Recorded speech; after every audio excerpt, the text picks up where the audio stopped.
Chapitre 30. Le jour se leva, gris et glacial. La mince couche de givre qui s'était déposée sur le feutre de la gerre brillait comme du verre. Galshan n'avait pas bougé et le froid se vrillait en elle, aigu comme une pointe. Un choc ébranla soudain la porte. Galshan sursauta. Elle tremblait de tout son corps. « Non » gémit-elle à mi-voix. La bête n'avait pas pu attendre aussi longtemps. Elle n'avait pas pu rester là à l'épier pendant toute la nuit, c'était impossible. Elle essaya de s'en convaincre, lâcha la main de Baitar qui dormait pesamment et s'obligea à se lever. Elle vacilla. Ses membres ankylosés n'obéissaient plus. Pendant ce qui lui parut une éternité, elle resta immobile à guetter les bruits du dehors. Un nouveau choc, plus léger, suivi d'un bref hennissement et de claquements de sabots contre la croûte de glace. Sa peur s'évanouit aussitôt et elle esquissa un semblant de sourire. Ce n'étaient que les chevaux. Ils avaient faim. Elle entr'ouvrit la porte et aussitôt, Gridfer la poussa du bout du museau. C'était sa façon à lui de réclamer sa pitance. Son épaisse toison de cheval des steppes était recouverte de glace et de longues stalactites pendaient jusque sous ses naseaux. Malgré tout, Galshan ne put s'empêcher de l'enserrer des deux bras et de rester un long moment collé contre sa grosse chaleur animale. Elle sentit sous le poil ses os qui saillaient sous la peau. Comme toutes les bêtes qui avaient survécu jusqu'alors au Davkar-Djout. Il était d'une maigreur inquiétante et n'était plus en état, depuis plusieurs jours déjà, de porter Galshan. Elle le repoussa doucement, serra contre elle les pans de son dil et fit quelques pas au dehors. Le froid mordait comme un chien enragé. Elle suffoqua et resta un moment pliée en deux à tâcher de contenir la douleur de ses poumons. À quelques mètres de là, juste devant la première gerre de Tsagung, une tache sombre rougissait la glace. Les autres chevaux s'étaient rapprochés d'elle, dans l'espoir qu'elle leur donnerait quelque chose à manger, mais une sorte de barrière invisible les tenait à distance de la tache de sang. Les oreilles couchées, ils l'observèrent tandis qu'elle se baissait vers le sol gelé. Elle releva la tête. Sur les 6 chevaux qui étaient encore au campement hier, il n'en restait que 5. Nulle part, hormis la tache de sang, elle ne vit de trace de celui qui manquait. La bête était partie avec sa proie. Les chevaux s'enhardirent jusqu'à elle. Maigre à faire peur, ils la poussaient du bout du chanfrein pour l'inciter à la nourrir. L'alezan agrippa brusquement la peau de son dil pour la mâchonner et lui donna une bourrade plus vive que les autres. Elle glissa sur la glace et en un éclair sentit sa morsure au travers du cuir. Elle poussa un cri et se redressa en lui envoyant un coup de poing sur les naseaux.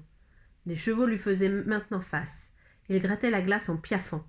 Jamais elle ne les avait sentis aussi nerveux. L'alezan se cabra et son sabot lui effleura l'épaule. Galshan recula jusqu'à la gerre en tremblant. La peur était maintenant de tous les instants. Gridfer était resté appuyé contre la porte. Elle partagea ce qui restait de farine de seigle en 2 parts et lui entendit une écuelle. Et lorsque les autres bêtes approchèrent, les narines frémissantes, elle les chassa avec la longue chambrière de Baitar. Gridfer termina sa portion en quelques secondes et la regarda comme pour en réclamer une seconde part. Demain, toutes les réserves seraient épuisées. Chapitre 31. Depuis plusieurs jours, le ciel était trop gris, trop bas et trop froid pour voler. Ce n'était pas un temps à chasser, mais Koudash jeta cependant un cri d'impatience. Galshan délaça ses jets et le regarda s'élever dans la grisaille. C'était peine perdue. Le seigneur Koudash n'avait pour ainsi dire aucune chance de trouver l'un de ces courants ascendants qui lui permettaient de monter à l'essor en quelques secondes. Pendant un long moment, l'aigle battit des ailes sans parvenir une seule fois à se laisser porter. Il restait à l'extrême limite des nuages et son vol se faisait tout en puissance, sans un seul instant de repos. Il se dirigea vers le plateau et ce n'est qu'au-dessus des premiers contreforts qu'il sembla dénicher enfin un courant porteur. Elle eut le temps de l'apercevoir encore une fois, à peine gros comme un moineau. Alors que les ailes parfaitement immobiles, il planait enfin dans un ciel d'ardoise. Elle ferma les yeux et se laissa emporter par son vol. Les montagnes défilèrent, puis la steppe, interminable, et tout là-bas, l'énorme masse grise de la ville surgit. Les moteurs fumaient dans le froid et les cheminées crachaient de lourdes volutes de suie. Ils survolèrent la longue avenue d'Iquatourou et ses immeubles lézardés. Le ventre de Dalla était énorme, rond comme un fruit mûr. Le bébé n'allait pas tarder et Riam n'était pas encore de retour, retenu au loin par les neiges et les glaces. Dehors, malgré la température, Aïbora chantonnait. Galshan rouvrit brusquement les yeux. Rien qu'à la façon dont le froid lui avait pétrifié le visage et les mains, elle comprit qu'elle était restée beaucoup trop longtemps immobile. L'aigle réapparut soudain au-dessus du plateau. Le plateau. Rien que ce mot la fit frissonner. Jamais Galshan n'y était remonté depuis l'accident, et à l'exception d'une poignée de bêtes qui avaient réussi à rejoindre Sagung, les rescapés du grand troupeau de Baitar avaient dû depuis longtemps mourir de froid ou sous les griffes de la bête. Le seigneur Coudage se posa sur un petit rocher couvert de glace, à quelques mètres d'elle, une patte resserrée sur un oiseau qu'il venait de chasser. Une faisane. Comment avait-elle réussi à survivre au froid? Elle bougeait encore faiblement. D'un geste vif, il lui écrasa les vertèbres, et Galshan entendit le léger craquement des os. Contrairement à son habitude, Coudage ne plongea pas son bec dans le ventre chaud de sa proie, à la recherche des meilleurs morceaux. Il semblait attendre quelque chose, impassible, laissant le vent lui ébouriffer les plumes. Galshan approcha doucement, et sous l'œil doré de l'aigle tendit la main vers la faisane. Coudage la laissa faire sans un geste. Il lui offrait sa chasse. Elle recula en murmurant « Merci, seigneur Coudage, merci ». D'un coup de couteau, elle incisa la peau de l'oiseau et lui tendit en retour le foie encore sanguignolant dont Coudage se saisit aussitôt pour aller le déguster plus loin, en solitaire. Tant bien que mal, Galshan découpa la faisane en morceaux qu'elle posa sur la tôle du poêle. Elle versa l'eau bouillonnante sur le thé et retourna les morceaux. La peau grésilla, l'odeur de la viande grillée était irrésistible.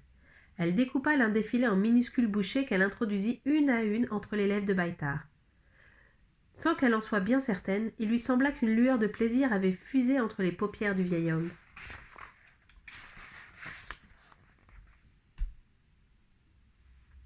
Chapitre 32. Galshan enfourna une pelletée de bouse dans le poêle et referma doucement la porte de la gère. Depuis quelques jours, Baitar allait mieux. Sa fièvre avait baissé, et même s'il semblait toujours absent, il ne sombrait plus comme avant dans ces terrifiantes crises de délire qui le laissaient pantelant de peur. Quelques puissants battements d'ailes suffirent au seigneur Coudage pour prendre son envol dans un ciel qui semblait à jamais plombé. Emmitouflé jusqu'aux oreilles, Galshan le suivit du regard jusqu'à ce qu'il disparaisse dans la grisaille. Chaque matin, désormais, il rapportait sa chasse au pied de Galshan. Toujours les mêmes proies, des poules faisanes maigres, sèches et coriaces comme du bois, mais qui semblaient être la meilleure chose du monde. À chaque fois, Galshan se dépêchait de les découper avant que le froid ne les gèle, et en offrait les meilleurs morceaux à l'aigle. Sans lui, ni Galshan ni Baitar n'auraient pu survivre. Comme d'habitude, elle ferma les yeux. Ce moment de rêve était le seul qu'elle arrachait au froid et à la solitude. Elle serrait la petite pierre noire d'Istanbul au creux de sa moufle et les souvenirs d'Iquatourou défilaient, à la fois très proches et très lointains. Elle se demandait parfois si toutes ces journées passées à Tsagung n'étaient pas qu'un rêve, un interminable rêve, dont le grondement de l'Oural la tirerait un jour. Elle imaginait les appels des phares de Riam. « Le bébé est né, Galshan, maintenant on rentre à la maison !» 153 jours. Combien en restait-il? 3, 10, 20? Hic, hic! Galshan rouvrit soudain les yeux et eut mal l'air glacé. Il n'avait plus exactement la même odeur qu'un instant plus tôt. C'était presque imperceptible et, pourtant, la dizaine de brebis rescapées les sentait aussi. Tous les bêlements avaient cessé et elles aussi levaient la tête, les narines frémissantes. Coudage déposa sa proie au pied de Galshan, mais c'est à peine si elle y fit attention. Là-bas, malgré leur faiblesse, les chevaux s'ébrouaient et se lançaient dans des galops effrénés qui tambourinaient contre le sol gelé. L'excitation des bêtes ne fit qu'augmenter tout au long de l'après-midi. L'obscurité tomba. Les chevaux hennissaient et les brebis ne tenaient plus en place. Jusqu'au seigneur Coudage lui-même qui claquait des ailes comme s'il avait voulu prendre son essor au cœur de la nuit. À plusieurs reprises, Galshan se leva et se risqua sur le seuil de la gère. Le froid lui brûlait la peau comme un coup de fouet. Sa morsure était aussi insupportable que les nuits précédentes. Mais il y avait, au cœur même de ce froid, quelque chose de très différent.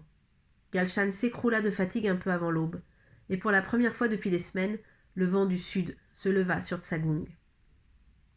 Un bruit minuscule l'attira de son sommeil. Quelque chose de régulier, de cristallin. Plic, plic, plic. Galshan se redressa. Sur le seuil de la gère, le vent semblait incroyablement doux, comme une caresse.